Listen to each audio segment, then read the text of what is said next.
पाकपतन दरिया सतलुज पर बनाया गया बाबा फरीद ब्रिज राबता सड़कें न होने की वजह से अपनी अफादियत खोने लगा है। टूटी सड़कें पाकपतन और बहावल नगर के मकीनों के लिए दर्द सर बन गईं। देखते हैं महमूद अहमद की ये रिपोर्ट। पाकपतन और बहावल नगर के मकीनों को मंडियों तक रसाई के लिए 10 साल कबल दरियाए सतलुज पर 1 अरब रुपए की लागत से बाबा फरीद ब्रिज तामीर किया गया।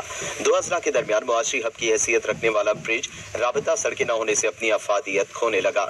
अहले इलाका का कहना है कि हुकूमत फौरी तौर पर ब्रिज लिंक रोड की तामीर का आगाज करे।